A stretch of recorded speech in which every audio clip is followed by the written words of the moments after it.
Hello, Sally.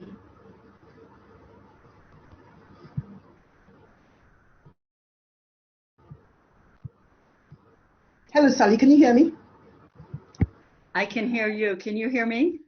I can hear you now, yes. I think you were on mute before. I was muted from my last Zoom meeting. How are you today? I'm good, thank you. I'm very good. Okay, I think we can start. We have some people have already logged on, and I know you have to run away.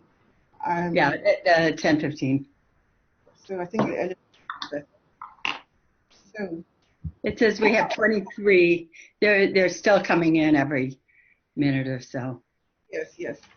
Hello, everyone. If you're there, can you please say hello, so I know you can hear me. I see a Rajua. Thank you, Mistura, Vivian Shobo, Shei Olusoya. Thank you very much. Right, so now I know you can hear me. I think we can get started. Hello, everyone. Welcome. Good afternoon. And welcome to the webinar on how female leaders rise. My name is Ivana Osagie. I'm the founder of the Professional Women Roundtable, and our focus is on helping women develop leadership capacity and raising their visibility and representation in the marketplace. We also work with corporate organizations and senior leadership to drive gender diversity in workplaces and make the workspaces, in quote, more female friendly. According to McKinsey, African companies with at least 25% female representation on their boards had about 20% more higher EBIT margins than their counterparts. So gender diversity is good business. Redressing the gender imbalance is for the collective good. And I think really we need men and women to collaborate to make that happen so that everybody enjoys the benefit. Now, while we must continue to push for more opportunities for women around the table, it's also important that as women we prepare ourselves, we kit and tool ourselves in readiness for the opportunities. No matter where you are on the corporate ladder, what got you here will not keep you here and will certainly not take you to your next level. That's why we're here today, and we mean business. It's my pleasure to have as our guest today Sally Helgesen, author of the international bestseller, How Women Rise, Break the 12 Habits That Hold You Back, which was co-authored with Marshall Goldsmith. Sally is the premier expert on women's leadership. She's an international speaker, researcher in the area of female leadership, and of course, a best-selling author. She has spent the last 30 years helping women recognize, articulate, and act on their greatest strengths, and also build their leadership competencies. Sally has worked with women in many of the US's top corporate organizations. In fact, as she told me yesterday, she has actually worked with some Nigerian women, some women from one of the international oil companies who went on one of her programs out in the US. Sally has also authored 3 other books. Now, today's webinar is based on her book, How Women Rise. And this book explores specific behaviors that get in the way of women as they seek to advance their careers. It offers powerful solutions to help us realize our full potential. So I think you've heard enough from me. It's my pleasure now to hand over to Sally. Welcome, Sally. Thank you, Ivana. It's wonderful to be here, wonderful to be with your group of women today. I love this period of time. I'm usually on the road speaking, and I believe I was supposed to be in Dubai this week. Everything, of course, has been canceled since the beginning of March. So the good side of that is it's giving me lots of opportunities to connect around the world with women and with men also who are interested in what I've been writing about over the last 30 years. So thank you for having me. It's a real pleasure. How Women Rise, as Ivana said, focuses on the habits and behaviors most likely to get in the way of successful women as they seek to move to a higher level. And the reason that I wanted to focus on this is that our habits and behaviors lie within our control. Think about that for a moment. Yes, there are structural and cultural barriers that hold women back in countries and organizations all around the world. But most of us cannot directly affect those. Certainly, we cannot affect them as individuals unless we achieve positions of significant influence and power. So my concern has been helping women to get to those positions. And over the recent years, I'd noticed that there were certain habits and behaviors that would hold women back. My co-author, Marshall Goldsmith, wrote, Ivana was quoting the title, a wonderful book about 10 years ago called What Got You Here Won't Get You There. Like How Women Rise, it was an international bestseller. And it focused on habits and behaviors most likely to hold successful people back. And I thought it was a wonderful book, but Marshall is an executive coach. About 85% of the people he works with are men. And as a result, I thought that many of the habits and behaviors that he focused on weren't exactly right for women. So I worked with him to adapt that model, that idea that the same habits that can serve you well early in your career can become a problem later on. I worked to adapt that for women. So we've had some real success with it. Are we fine on the webinar? I'm just getting a blank screen in front of me. Ivana? I can see you, Sally. I've just taken myself off so I don't distract them. Oh, okay. All right. I understand. So that's what we're really going to be focusing on today, what gets in our way. That is within our control. We have 12 habits or behaviors in the book that I've seen over and over become problematic for women as they seek to move higher. Because we have an hour and 15 minutes, we're going to focus on 4 of them today. I like to keep things very interactive. So I'm going to present little information on probably 2 of these at a time, and then I'll open it up for questions. I love questions, and I really thrive on questions. So please feel free to ask me questions throughout this. That's what will make it lively and enjoyable. Ivana, I'm hearing you come through. I'm hearing your voice as I speak. Is that correct? Okay, I'll just keep going. So that's basically the format. So I want to do that. Now, I do want to say a couple words about the time we're in, because I think it is a very significant time. As Ivana noted, I've been doing what I've been doing for the last 30 years. So I've seen a number of turning points for women, times that have often been fairly challenging, but have increased women's confidence, solidarity, or ability and willingness to engage male allies in helping them to achieve what they're trying to achieve. And I believe that the crisis we're in we'll look back on it as a turning point. One thing, women are gaining a lot of confidence. We've looked and seen that around the world, some of the countries, and in our own country, some of the states that are handling this best are in fact led by women, and that's a major international trend.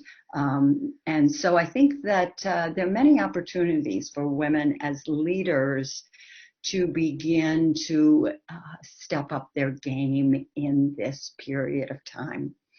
When I deliver workshops on the habits, half-day workshops, which has been most of what I've done over the last 2 years, I always put them in a framework of the habits that relate to being intentional, being connected, communications, habits, and being present.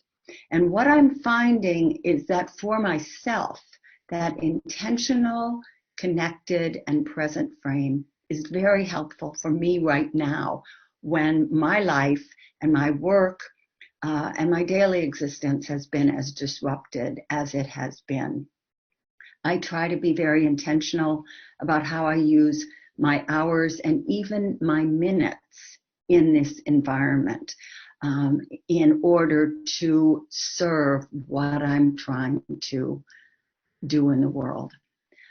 I am focusing on staying more connected than probably I've ever been, as I'm cut off from real-time human face-to-face interactions with colleagues, with friends, with clients, with people around the world that I routinely connect with, and of course with family. My own family is quite dispersed.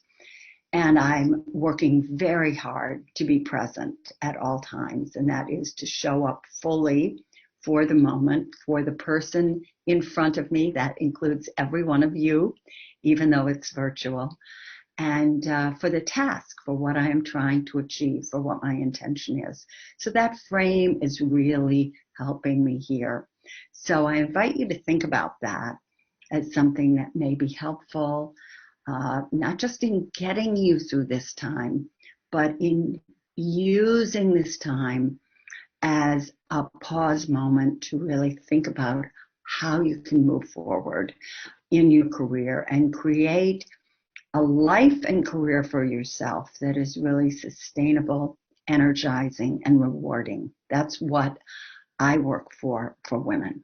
So with that, let's talk a little bit about some of these habits that are likely to get in women's ways. And Ivana had suggested that I focus on 4 of them. So that's what I'm going to do. She had suggested the 4.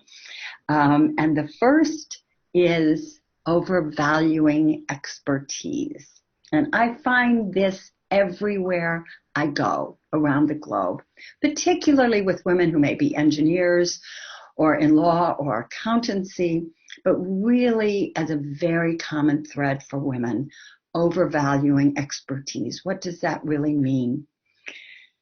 Women are often have their expertise questioned early in their career. There may be men who assume that they're only there because they're a woman, so they're fulfilling a quota. There may be men who are resentful because they feel that the women leapfrogged over them when the women didn't have the expertise they had. Whatever the reason is, it's very common, especially early in our careers, for women to have their expertise questioned and their right to be where they are questioned. And as a result, many women develop an approach whereby they try to focus all their efforts on becoming the greatest expert possible in their job, feeling that that is going to serve them in their career.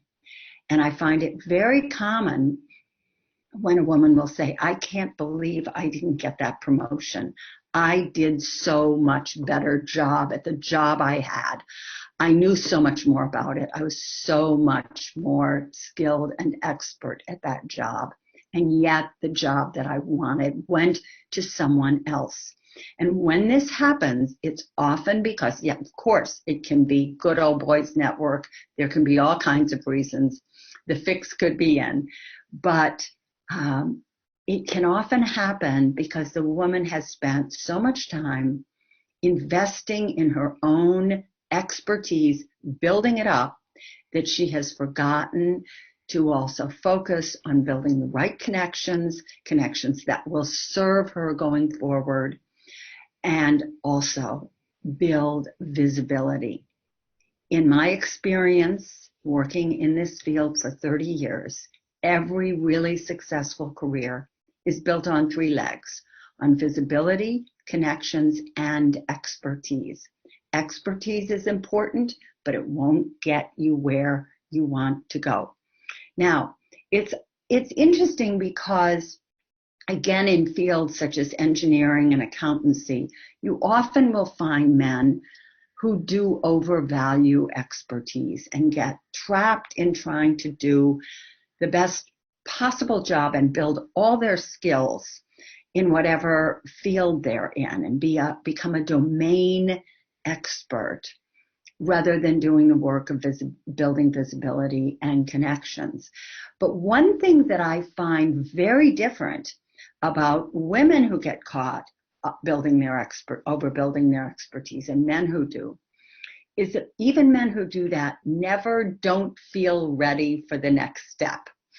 So that if a job comes along, they'll go for it. They'll sign up for it without thinking, oh, do I have the skills? Am I ready for this?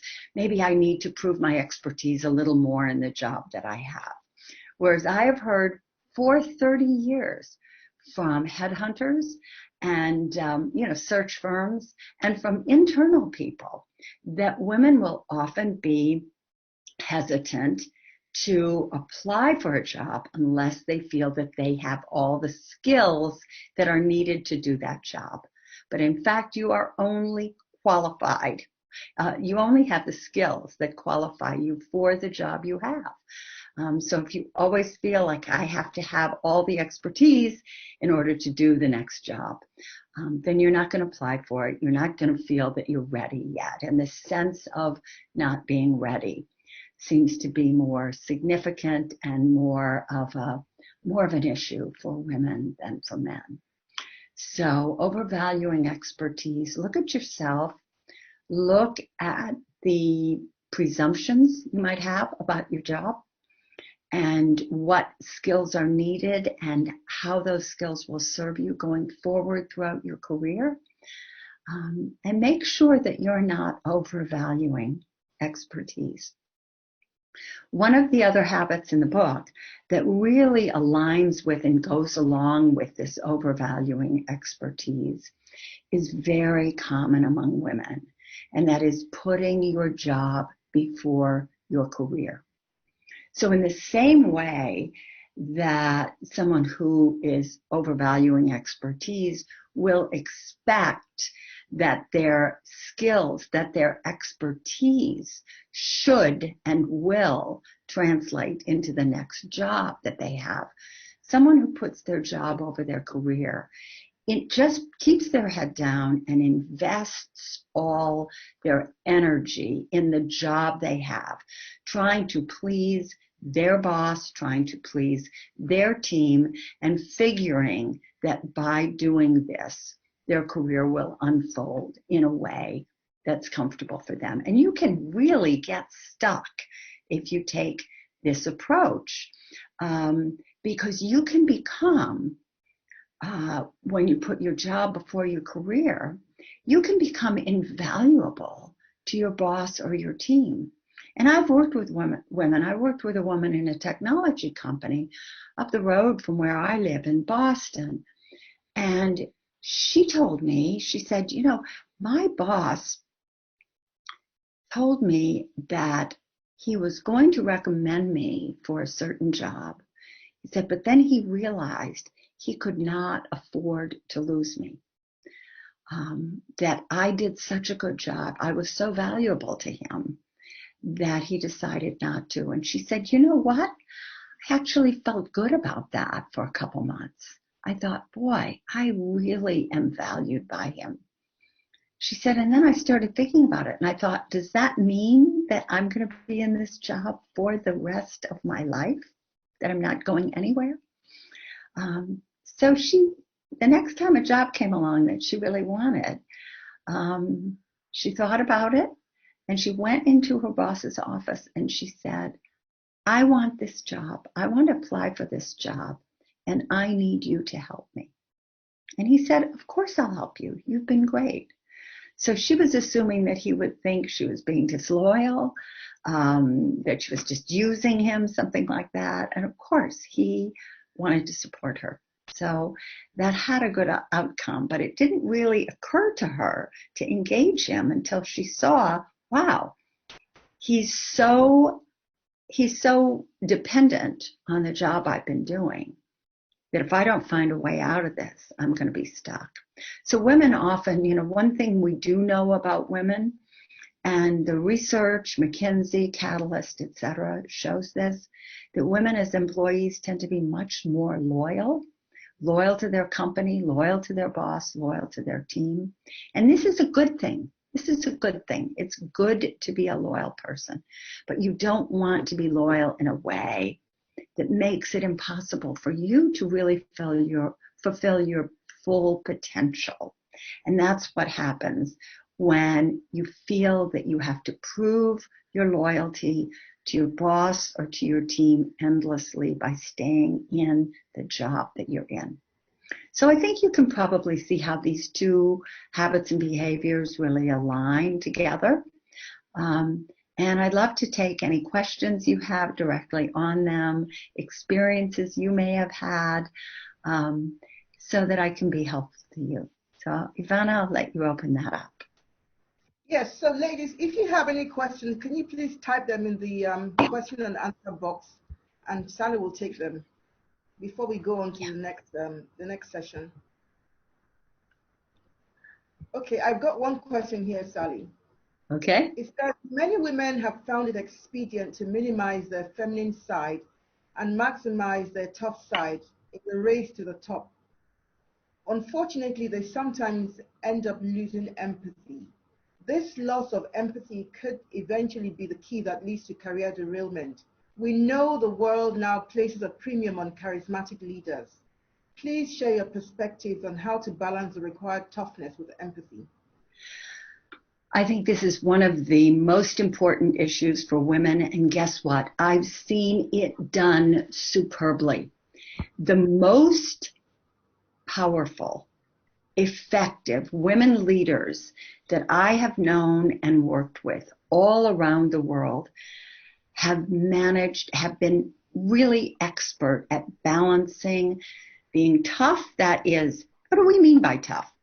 What do we mean by tough? It's getting, it's often misinterpreted. Tough means that you are resilient in pursuing a purpose you believe in, and that you don't get derailed by incidents that threaten that. That you make a commitment, you have a core value, you have a core goal or ambition that you are trying to achieve. You, in your heart, believe that that is the right thing, the good thing. Excuse me a second. You believe that that's the right thing, and so you are resilient enough to keep going. That doesn't mean you have blinders on. Blinders are what make it impossible for a person to be empathic. We know a lot about empathy now, and it's been very interesting to me. When I published a book, The Female Advantage, Women's Ways of Leadership, back in 1990, I talked a bit about how one of women's real advantages in terms of their leadership was empathy, because I was studying some very powerful women leaders at that time who had very strong empathy. And at the time, there was a lot of pushback, especially in reviews of the book, saying, this is a soft skill, this is not a leadership skill. And that's how it was viewed back in 1990 when that book came out. But today, companies hire for empathy. They want leaders who exhibit empathy. Why is that? In a knowledge economy, you really need to engage people's hearts and minds, and you can't do that unless you have some degree of empathy. The U.S. Army is teaching empathy, so there's a real recognition that empathy is something that is key to engaging people, to motivating people, to keeping others going.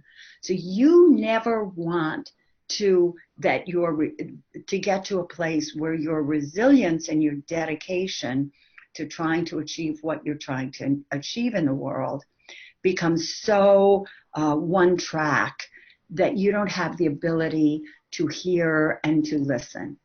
So if you're struggling with that, I would suggest, first of all, look at what your definition of tough is. Is your definition of tough someone who's bullying, someone who always has to be in the lead position, someone who always wants to talk first and sit at a certain place at the table and have other people kowtowing to them? Is your definition of tough somebody who is disrespectful of other people. If it is, you're never going to be able to align that with empathy. But if you look at yourself and you say, you know what? I mean, I can say this about myself. I'm tough. I've gone through some very, very hard times. I have managed to stay resilient through those hard times.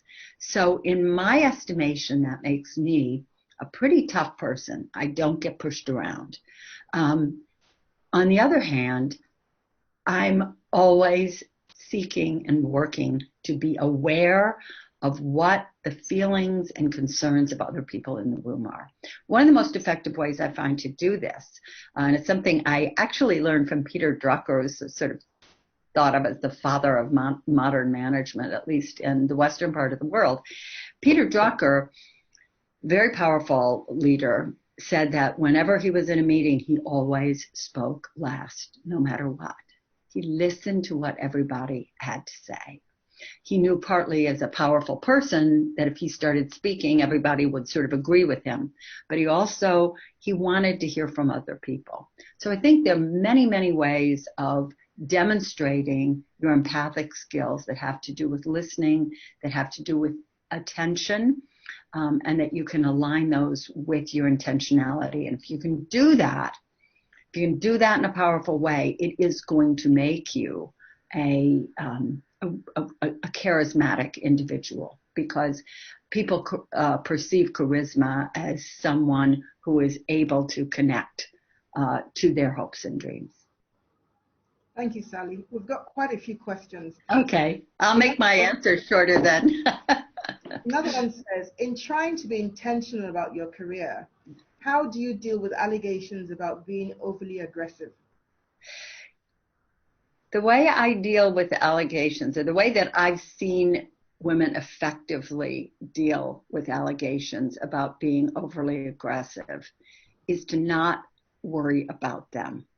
Do a check of people you trust and say, if you're getting feedback on that, say, did you perceive me as overly aggressive in that meeting? Is there a way that I could have maybe softened what I said, not backed off from it, but softened what I said or phrased it more diplomatically?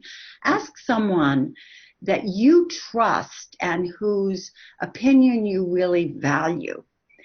And unless you are getting a lot of feedback from people that you trust who are saying, I think you could have handled that better, I think you shouldn't have been so harsh on that person, etc., then I would not take it to heart.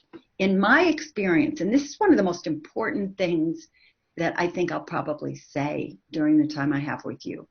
In my experience, women spend way too much time trying to proactively manage what other people might think. If our intention is clear, we want to focus on that. And if somebody is disturbed by that clarity, we need to give them a chance to get used to who we are, rather than trying to figure out, oh my goodness, do you think he thought this? I'm going to share with you something that happened early in my career on this. I was in a meeting, I was in corporate communications before I went on this nice 30-year path here of working with women leaders. I was in corporate communications, and I sat in a meeting with a lot of very senior guys, and I had an idea about something they were talking about, so I brought it up. Excuse me. I was the only woman and the most junior person in the room. And as we were walking out of the room, my boss's boss kind of sidled up to me and he said, "Boy, you sure aren't afraid to share your opinion, are you?" In a really condescending way. And I don't know what got into me, but I didn't say, "Oh, I'm sorry, did I speak out of turn?" But I didn't say, "No, I had a perfect right to speak." I just simply said, "No, I'm not. No, I'm not." And afterwards I left and I thought, well, I'm done here. I'm not going to last in this place. But about a month later, I was in an office and he was in an office with someone else and I overheard him. And you know what he said? He said, "You know what I like about Sally is she really says what she thinks. So you know where you stand with her." In other words, I gave him time to get used to that. I didn't try to either apologize or soften it or respond, but I wasn't defensive either. And I think that women can benefit from taking that approach often, because we do spend a lot of energy trying to manage what others think. Focus on your intention. Thank you. I got two questions which are quite similar. So one says, have you found women who succeed are those who show up like men, or those that are comfortable in who they are? And the other question, which I think is a bit similar, says, how do women strike a balance between rising to the top and having to play into this stereotypical role of a CEO, which is usually male?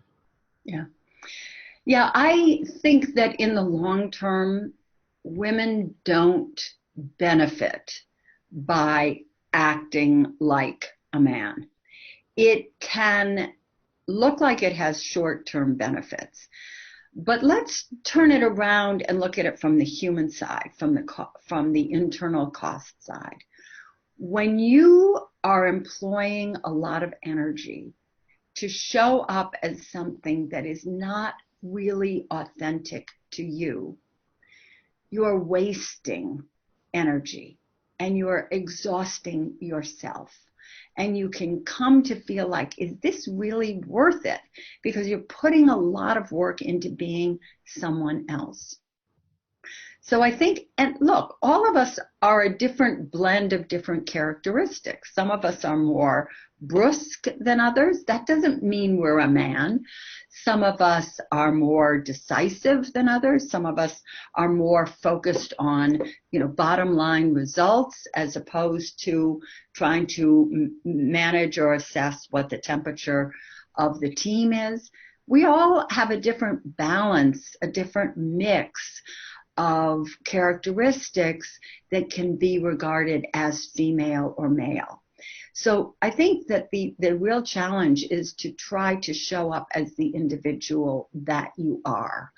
And when I look at women who have been remarkably successful but managed to sustain that over time and have satisfying lives at the same time, they really are very authentic to who they are. They find a way of balancing professionalism with their own warmth and authenticity.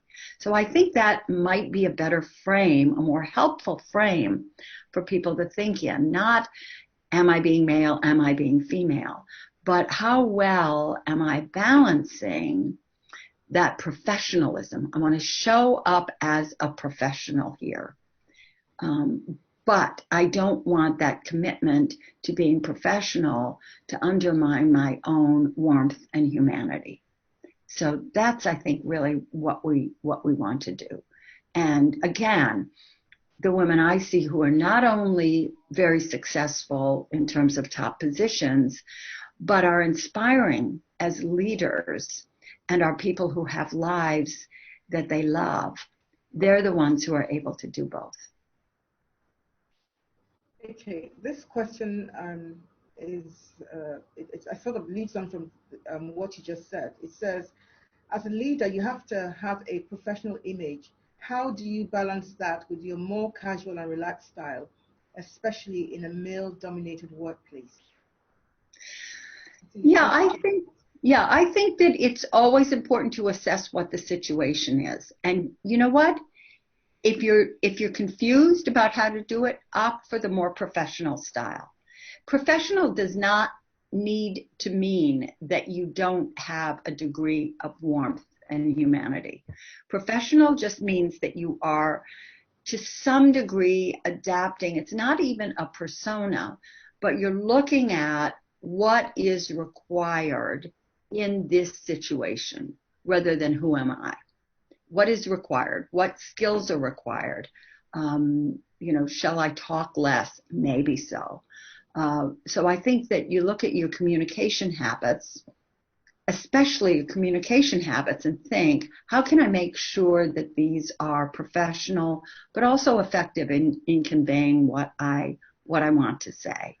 So some of the ways, and I talk about this in the book, I have a section on communication habits of minimizing and too much.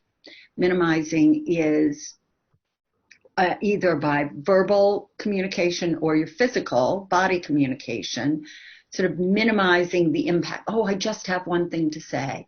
This will only take a minute, or constantly apologizing. That sort of minimizing doesn't show up as professional because it's taking away from who you are. On the other hand, you women often will share too much information, too much background, too much disclosure, too many details, too many words. And that can get in the way of appearing professional as well. And so trying to calibrate your style so that you're at a good balance, you're not really minimizing the importance of who you are and what you have to contribute, but at the same time, you're not oversharing. That's a very, very helpful place to be. So I think it can be good to think of it in terms of your communication style rather than necessarily what you're feeling. A more professional communication style is going to balance those two things and is usually going to be appropriate for most situations. So I would urge you to think in terms of that, more how that professionalism manifests than in necessarily how you're feeling or how you're balancing it. Thank you. And this one says, so how is the balance between loyalty and ambition achieved? I think that it's achieved by having a very clear sense of ethics. First of all, a real clear sense, what do you owe to a boss and to a team? Making sure that your performance aligns with what is reasonably expected, being discreet, not falling into gossip or talking, about other people, which is a very unprofessional behavior that, by the way, is quite widespread. That doing those things, making sure that how you're showing up is in a really ethical way that offers support to others. But we often, what I said before about proactively managing what people might think about you, this is part of the loyalty trap. Oh, if my boss knows that I'm also interested in that other job, in moving on, maybe he'll think that I'm disloyal. But he got where he was by moving on. So it's probably not necessarily in his framework to think of anybody who's ambitious, that they're automatically disloyal. So I think as long as you're very transparent about what you want to achieve, which is the value of being intentional. I'm here because I want to contribute this, and my hope is that this will lead to X. So being very transparent and clear from the start about what you want, and then behaving in a really transparent and ethical way will put you at that right balance point. Thank you. Shall we take one more before we continue? Yeah, I think one more. Yeah. I love these questions. They're very good. There are loads of them, actually, and I don't think we're going to be able to take all of them. But let me do this one. How does the older leader, i.e. in the last 10 or so years of her career, remain relevant and continue to advance and show leadership to her team? Well, I have behind me a book, the cover is facing here, that was written by a woman who has inspired me through my career and to whom my book, or our book, is dedicated, Frances Hesselbein. And she still goes to work every day. She's a very inspirational leader who's been in the nonprofit sector for many decades, and she is 104 years old. And what I learned from being around Frances Hesselbein for the last 35 years and having the privilege of watching her leadership style up close is that if you truly believe that what you are offering has extraordinary value, and if you believe that the experiences you've had over a long life are part of that value, people will believe it. People will assume it. This is a woman, she stopped traveling when she was 96. She used to go to China twice a year. She was on a board of a big nonprofit in China. And I watched her show up in a room and people would be hanging on her every word. She's a little tiny woman, but she was so clear about the value that she brought because of her long perspective. And I remember, I'm 72, so I'm not the youngest person in the room usually, but I remember being with her at some kind of leadership retreat. She was in her mid-90s. I was in my early 60s. And we were doing some yoga pose or something, and she's this little tiny thing. She was next to me, and I thought, if I had a career like hers, if I kept going like her, I would be mid-career now. So I started thinking of myself. My motto for myself became mid-career at 65.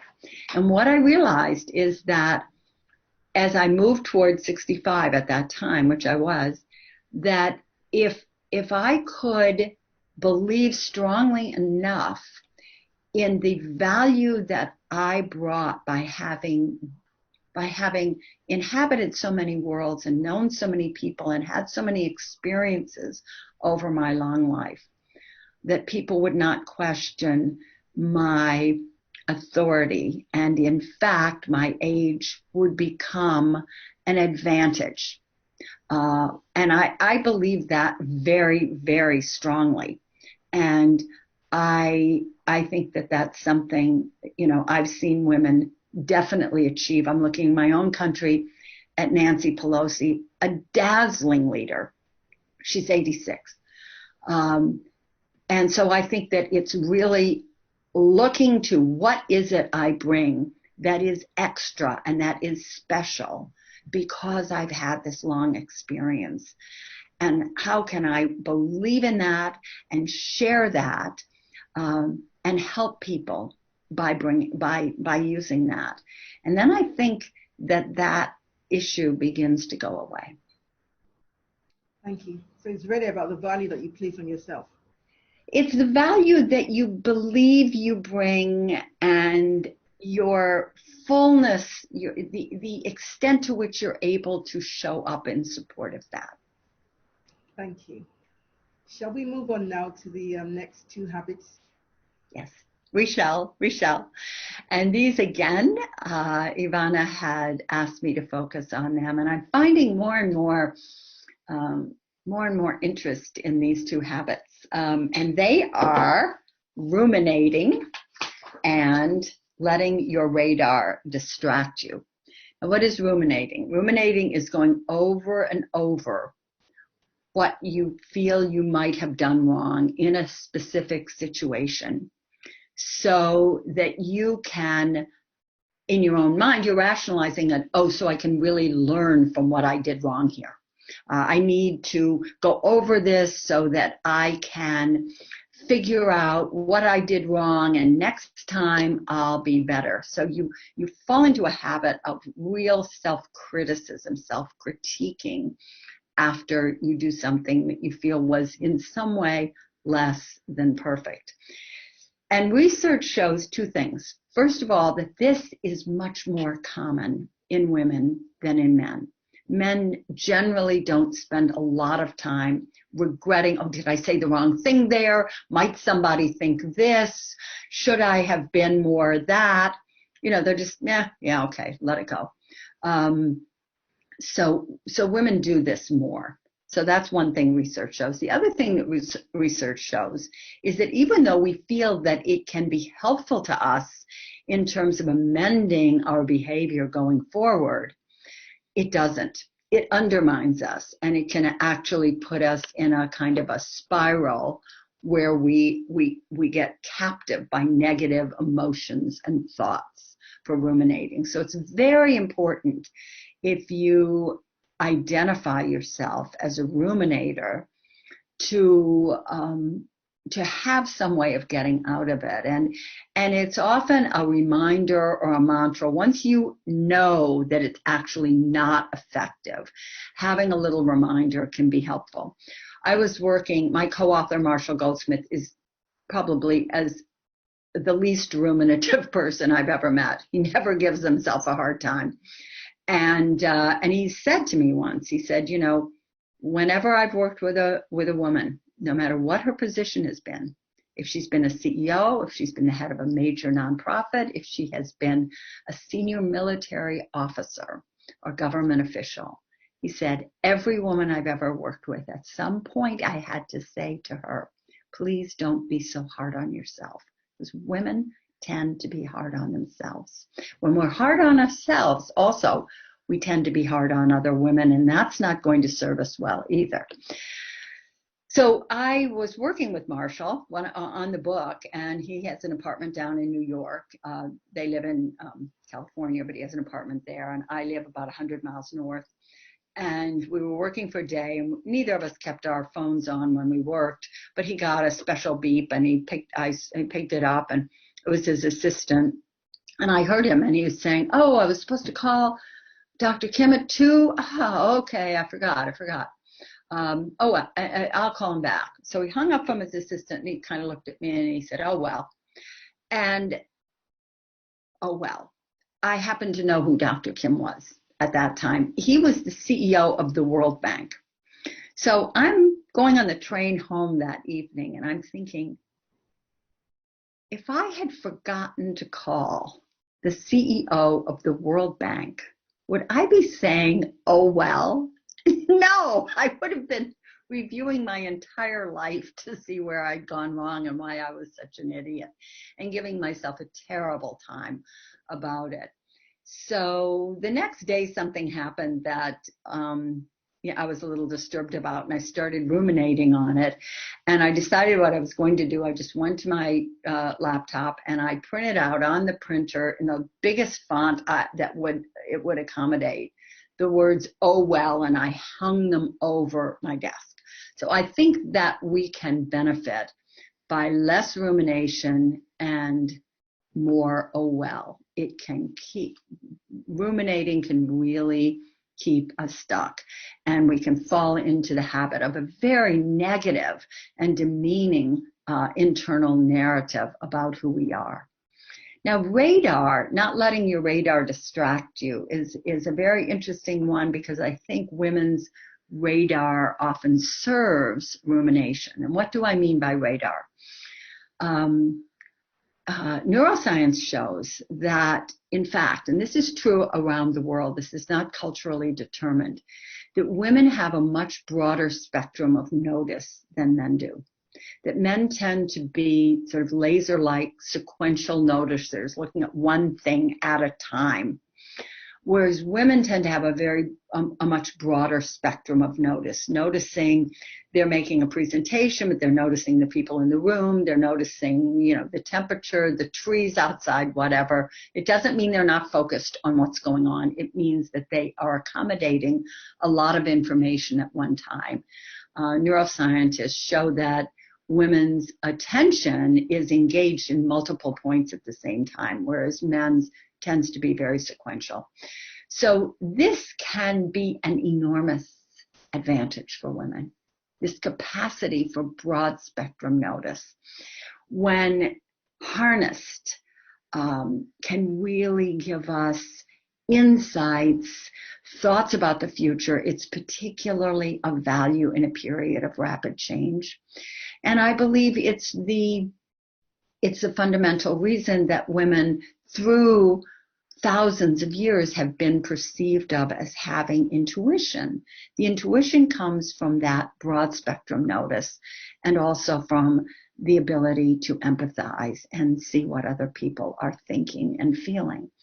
So radar is very powerful, but women, if we don't discipline our radar so that we can and let it serve as a cause of distraction. Say we're making a presentation. Oh, that person doesn't seem engaged. I wonder if I'm being boring. Maybe they don't like me. That kind of distraction, we get pulled away from what we're really trying to achieve. So I believe that if we have this capacity, again, we're human beings. Some women are more radar noticers, others are more laser-like. There's always a spectrum for human beings. But if we believe we have this, and we want to recognize, first of all, that it can be very valuable, that we can get a lot of information and a lot of intuitive knowing through this broad spectrum notice. But we also want to discipline it so we're not constantly noticing so much that it begins to destabilize us, undermine our capacity to be intentional, manifest as kind of fragmented or unprofessional in a way. So I believe it's a great strength, but it needs to be disciplined. We need to think about how are we using it to serve us, to achieve, to contribute what we want to contribute. And so being intentional about our radar is a great advantage. So some questions on these two, because you can see how they're allied. You can see how the radar can serve rumination. You're noticing a lot. Yes. And speaking about rumination, I think that's, and the OWELL solution you gave would solve this question, but the person has been quite persistent. Okay. So let's ask the question. How do you help women get past imposter syndrome and self-doubt? And as we know, these are two big giants that women battle nearly every day. So it'd be nice to hear your perspective on that one. Yeah, imposter syndrome is allied to self-doubt, and I believe that causes of these are particularly rumination. So when we have the imposter syndrome, part of what we're doing is we're really focusing on ourselves. How am I showing up? Can people tell that I'm really this, that, or the other? Every one of us as a human being feels a certain level of insecurity and even intimidation when we're in high value professional kinds of situations. Everybody does. Everybody feels like, I used to be this kid and now I'm sitting here in this big meeting. Do I really belong here? This is a human feeling. The thing that men have learned to do with some success and at great cost, I would say, is to completely push that aside and to sort of employ this macho bluster in many situations to pretend that they're the last person to ever have such a thought. We have more freedom, I think, to acknowledge, wow, when I graduated from high school, I never thought I'd be, here, there, or the other. So it gives us a little grounding in reality. So I don't think it's a bad thing that we can sometimes feel this disjunction between what we feel like inside and the situation we're in, where it becomes detrimental, and it can become so very fast, is when we buy into that voice that tells us, oh, I'm not really up to this thing. Maybe they'll find out I'm not up to this. I feel like I'm in over my head.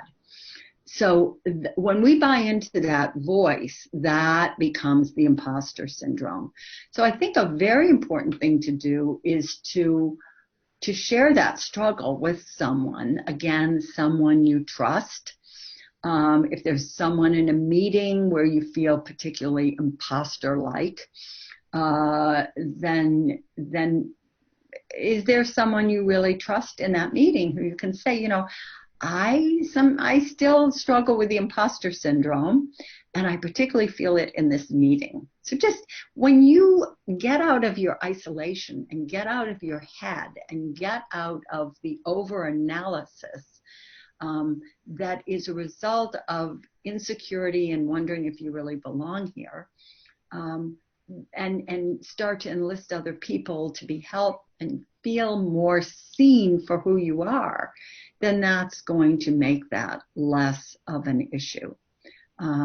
It really comes from that overthinking and from that trying to monitor what other people might be thinking and perceiving us to be, that is so unhelpful. I hope that was helpful. So I think yeah, it's, I find it very helpful to think in terms, and I've used the word throughout this, to think in terms of being a professional, because a professional is someone who shows up, and to some degree there's a role.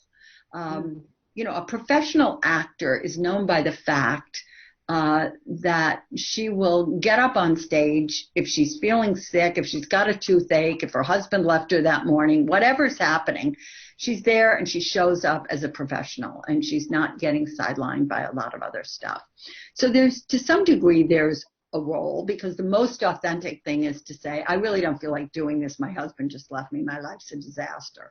But, if you're a professional, that's not what you do. So I think that that concept can be helpful with the imposter syndrome, because imposter syndrome, you often feel like you have to be fully authentic and out there and share everything you're feeling, or you're suppressing it and trying to be someone else. There's a big range in the middle. Thank you. This is something that we could talk about for a long time, because these are two lines, like I said, that most women battle with every day. So my takeaway from what you just said is, it's really about focusing on the job you have to do and the role you have to play, and taking your mind off me. It's about what is the job I need to do, rather than focus on me and how I'm feeling and what all of those niggling things at the back of your mind. Thank you. Yeah, and acknowledge that they're there, and that's why. Yes. In my workshops and in this period right now, I think it is so important to be very intentional, to say, what is my intention? What is my intention to contribute in this situation? What is my intention for how I want to use this moment? Because the more intentional you are, and the more you show up for your intention, the less room you're going to have to constantly be critiquing it. Because guess what? It's an intention. We don't always achieve our intention. What matters is the intention. Thank you. Now, this says, please share with us the top 5 books in your reading list. Oh, the top. And while you're at it, Sally, could you please tell us again the title of the book you talked about before? Which book did I talk about before? The one by the lady, in fact, I got down her name. I think her name. Oh, Frances Hesselbein? Yes, Frances Hesselbein. Okay, that I have right here. Frances Hesselbein. It's called Hesselbein on Leadership. She was the president of the Peter Drucker Foundation and was also the CEO of the Girl Scouts. And she has been, considered one of the, she also has another book called My Leadership Journey, which I don't remember the exact title. I should definitely have that, My Leadership Journey, because I think that was a very, very powerful book. I like, it's really hard to say.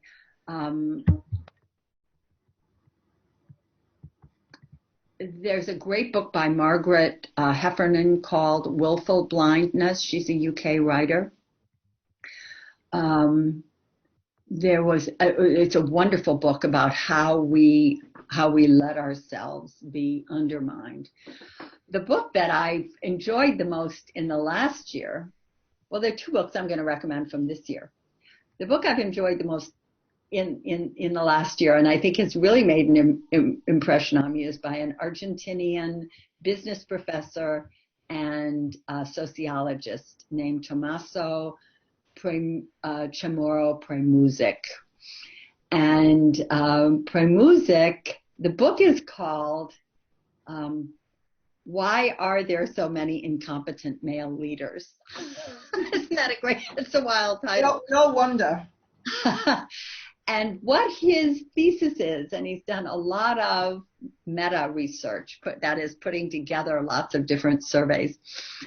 What his thesis is that there are so many incompetent male leaders because organizations, number one, tend to value confidence over competence when it comes to choosing leaders, which penalizes women.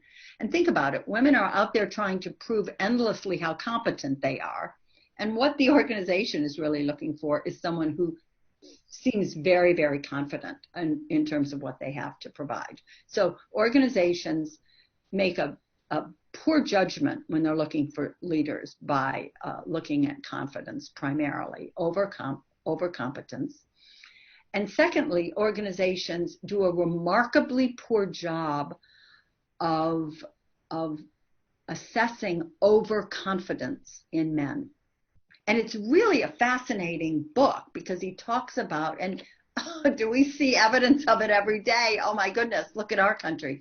Of men who appear so confident in what they have to contribute, and yet they are absolutely lacking in competence, and it never occurs to them to question their own competence because their confidence is so complete. And he just provides example after example of organizations that have, just thrown away billions in value by hiring men who were wildly overconfident. And he also talks about how organizations can do a better job of assessing that, and the importance for women of not getting overly caught up in endlessly trying to prove your competence on the misapprehension that this is what every organization is going to be looking for. So I think it's a really fascinating book. It had a big influence on me. The other book that I read this year in this field, anything by Amy Edmondson, who's a researcher at Harvard, but she has a wonderful book on psychological safety. Just came out. I'm not remembering the exact, the Safe Workplace, I think it's called. And it's about the how great leaders really create a feeling of psychological safety among their people so that people can, people have the capacity to really use their creativity and make their best contribution, because that's just not going to happen if people don't feel psychologically safe. So I think it's a really, really important book. Thank you. And that was a safe workplace, did you say? I think it's called The Safe Workplace. Google Amy Edmondson. She's written a number of books. She's really the thought leader on this whole issue of psychological safety. But her latest book, the one that was published in 2019, really great. I see someone type in the Fearless Organization. I don't know whether that's the same. That's it.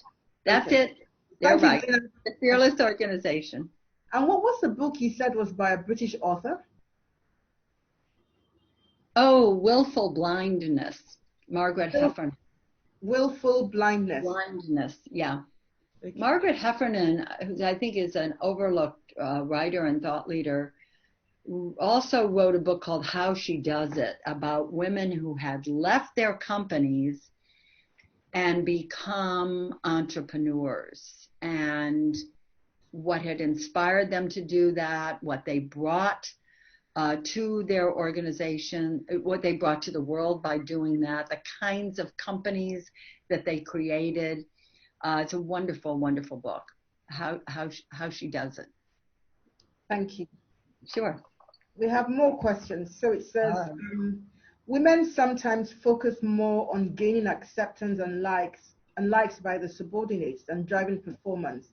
Yeah. They worry that they may not be liked if they push hard on performance. How do women get past this concern that may be derailing? It's one of the major derailers of women in terms of top positions. In the book, we have a whole chapter on it. It's called The Disease to Please.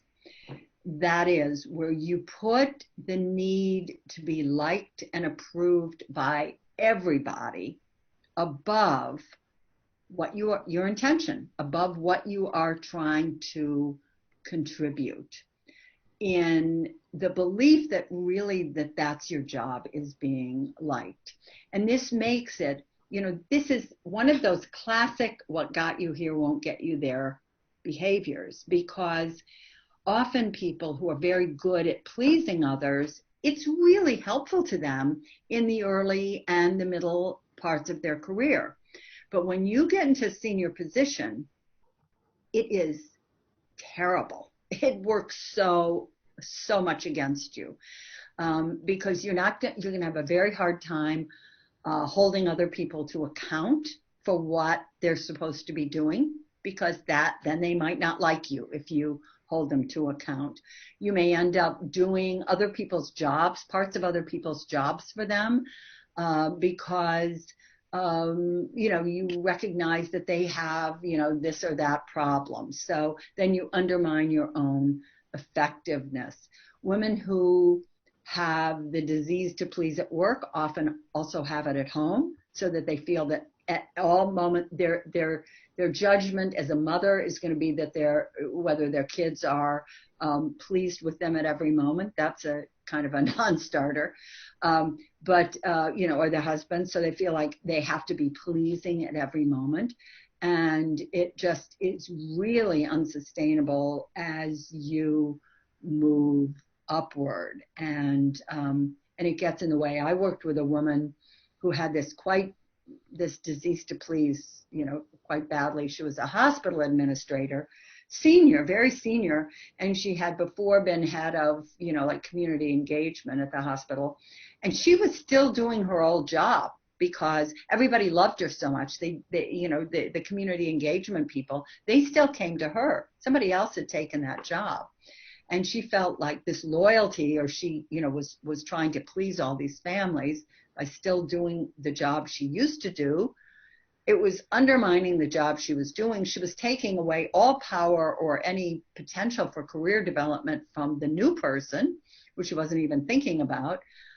So it can be a very, very toxic thing. And, I don't want to sound like a broken record here, but that's the power of intention, of clarifying what is my intention to contribute in this job, in this position, in this company, in my field, in my career, in my life. When that is clear, then you're going to put that first. And if you haven't defined that for yourself, then you can get waylaid into filling these other sort of psychological needs that will actually end up being traps for you. Thank you. I've got another question about going back to empathy. Healthcare professional women find putting career over job even harder because of natural empathy. Yeah. Have you any ideas to overcome this or find a balance? I do. Frances Hesselbein, my own mentor, her motto, her mission statement in life was to live is to serve. So she was in the nonprofit sector, so she was always seeking to serve others. So she was a person who had a lot of empathy and who was trying to do good in the world, which is what gets people usually into healthcare positions, especially anything on the front line. It's that desire to do good for other people. So that's a good thing. That's a powerful thing. That's a source of intention and motivation that you don't want to overlook. But where it becomes overwhelming is where you're not separating out, you're not doing a kind of very careful analysis of, okay, if I want to do this, what is going to most serve my effectiveness? What kind of support do I need to be able to do this? Because one thing that people who become overly involved in the contribution that they're trying to make and delivering at all costs, one thing they often have in common is that they're trying to do it all alone. So, okay, I'm clear about, I want to serve this population and try to, whatever your intention is, whatever your goal is. Then what do I need in order to remain balanced, whole and effective over time? What do I need? And then what support can I enlist to do that? And remember that empathy is something that's almost physical and tangible. Empathy is what happens when you're attentive enough to an individual, the person in front of you. You're attentive enough, you're paying enough attention to them that the sort of mirror neurons between you begin to fire. That it's actually a physiological thing that happens when you're paying attention. So if you're distracted because you're overwhelmed, putting out more resources than you can actually put out, because you're, that sense of distraction and worry, and am I keeping up? That actually gets in the way of empathy, because it takes you away from the person in the present moment. So that kind of neuronic harmony that happens when your neurons start mirroring what one another's are doing is blocked. So you really undercut your full capacity to be empathic when you let yourself be overwhelmed. Thank you. Confident women who work in more predominantly male environments or boards are often perceived as being too tough. While it's acceptable for men to be tough, how do such women find the balance between delivering results and managing the egos in the room? Well, I think I already sort of addressed this in terms of what toughness is. Managing the egos in the room, sort of not our job. Really, I mean, we've got enough we're trying to do without trying to manage the egos in the room. The old great Chinese warrior saying, when your enemy is destroying themselves, don't stand in the way. So by the same token, when a bunch of men are foolishly posturing in order to impress one another, and looking pretty ridiculous doing it, you don't need to step in. You can just let them go. Thank you.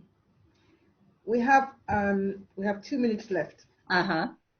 So I'm going to let you do closing now. To close it out. In closing, what I like to say is this, and I think this is something that I haven't emphasized enough in our time together. We've been talking about some habits and behaviors that can get in your way, that can not serve you. And all the research shows that the people who are best at making long-term positive behavioral change that serves them, the people who are best at that are the people who don't try to do it alone. We all need help. It's hard to show up as a professional and a human being. We're in a very, very difficult time, and organizations are pressed on all sides, and they're difficult to function in, much less to lead right now. So in addition, women have extra, feelings that they have to prove this or that. They're regarded sometimes with skepticism, and what they do is really put under a microscope. So it's a very, very tough environment. And trying to do it all alone without having a strong network of support and other people to help you basically makes it an almost impossibly tough, lonely quest.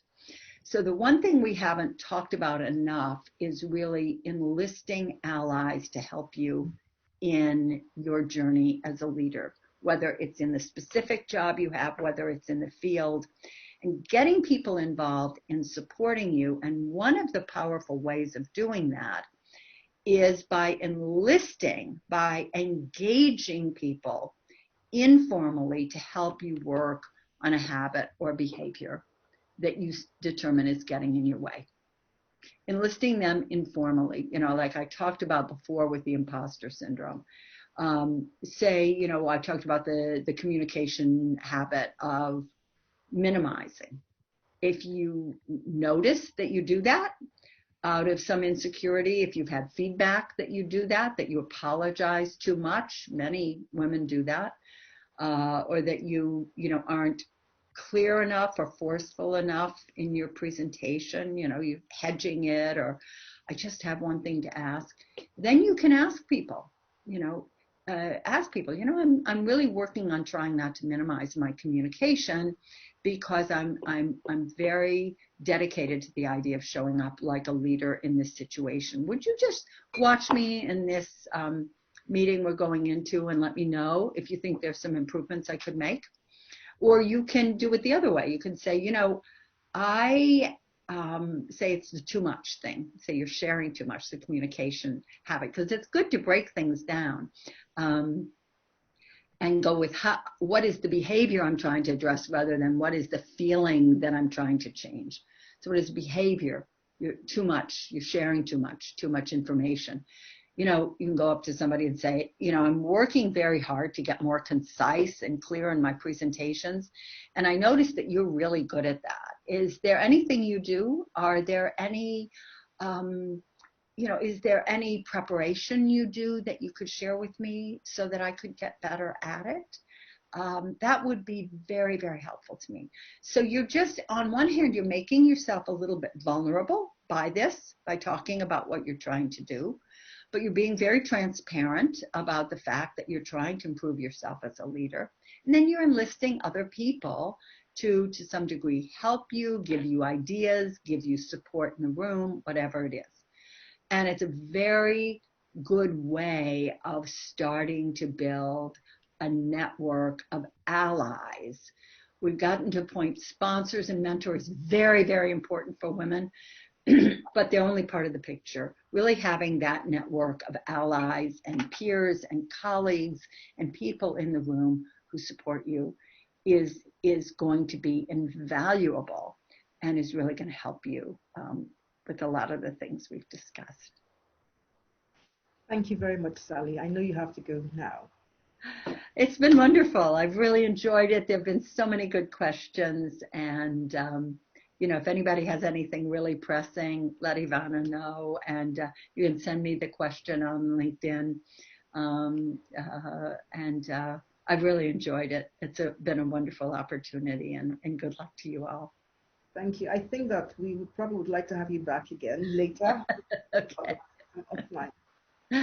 Thank you very much. We've had people join in from not just Nigeria, actually, from Kenya, from Zimbabwe, from South Africa, from Accra, from the UK, and even from the US. I don't see the women, but I feel like I'm surrounded by this powerful tribe of Amazons ready to change the world. And the world certainly needs female leadership. As we can see from there's an article that went around about how the best countries, the countries that have dealt best with COVID-19 have been led by women. Yeah. And so based on everything that Sally said today, let's go out there and be intentional and focus on the contribution we want to make and build a powerful tribe of allies who will support us. And let's do this together. Thank you, Sally. Thank you, ladies. And on that note, Thank you so much. bye, everyone. Bye-bye. Bye.